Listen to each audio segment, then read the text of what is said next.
Hello, good afternoon. Nakikita niyo po ito yung nasa harapan ko. Ito po ay Navara Calibre.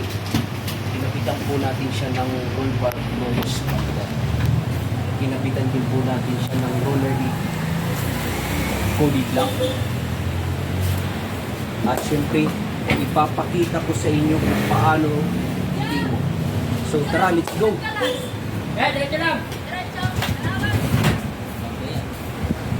Twist lang. Magre-release po siya sa dulo. At pag nagsarado mo naman po kayo, tapin nyo lang to. Tapos yung tali, bitawan natin. At meron na din po siyang handle dito. At syempre, tingnan natin yung lock. Ayan. Yan po yung lock niya.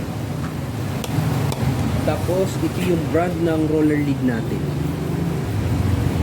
And then, kung gusto nyo po magpagawa, punta lang po kayo sa Franchel Car Accessories.